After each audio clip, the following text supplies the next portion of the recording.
perkenalkan, nama saya Virginia Theodorapa dengan NIM 240130052 dari Universitas Nusa Cendana, Fakultas Keguruan dan Ilmu Pendidikan, Program Studi Pendidikan Teknik Elektro.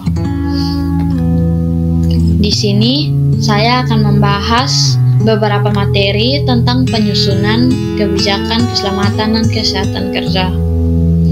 Yang pertama, kita harus mengetahui apa pengertian K3.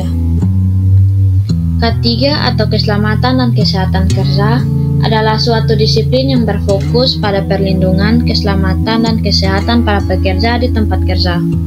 Tujuan dari K3 adalah untuk mencegah kecelakaan kerja, mengurangi risiko penyakit akibat kerja, dan menciptakan lingkungan kerja yang aman dan sehat. Berikutnya, penyusunan kebijakan K3. Penyusunan kebijakan K3 terdiri dari beberapa bagian. Yang pertama, penetapan kebijakan K3 meliputi tinjau awal kondisi K3. Kebijakan K3 harus disahkan oleh pucuk pimpinan perusahaan. Setiap tingkat pimpinan dalam perusahaan harus menunjukkan komitmen terhadap kebijakan K3. Bagian-bagian kebijakan K3. Bagian-bagian kebijakan K3 yang efektif terdiri dari beberapa bagian. Yang pertama, pada tingkat umum mencangkup beberapa prinsip dan pedoman dasar yang diterapkan di berbagai organisasi. Yang kedua, pada tingkat rinci memberikan pertanyaan dan anggapan kepada pekerja. Sebuah kebijakan K3 ditulis umumnya memiliki 3 bagian besar. 1.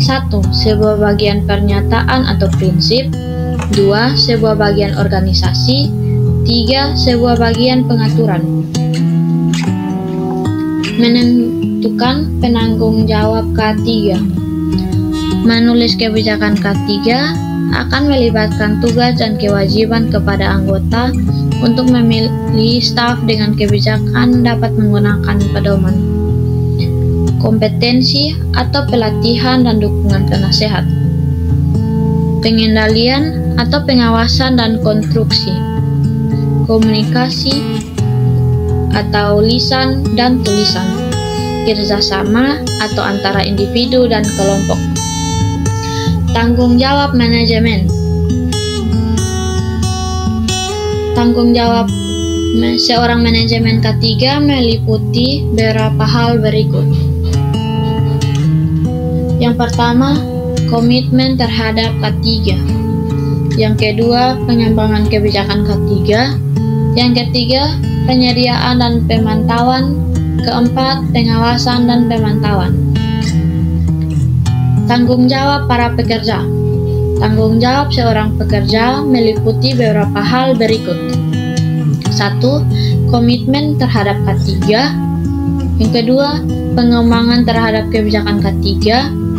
Yang ketiga, mengidentifikasi potensi risiko atau bahaya. Yang keempat, partisipasi dalam komitmen K3. Yang kelima, menciptakan kendaraan di antara rekan kerja. Sosialisasi kebijakan K3. Sosialisasi kebijakan K3 meliputi beberapa hal berikut. Mengadakan rapat antara manajemen dan pekerja, pelatihan dan workshop, pemberian alat dan sumber daya, membangun saluran komunikasi antara manajemen dan pekerja, evaluasi, dan tindak lanjut. Sekian dari materi singkat ini, saya ucapkan terima kasih, semoga bermanfaat. Bye-bye.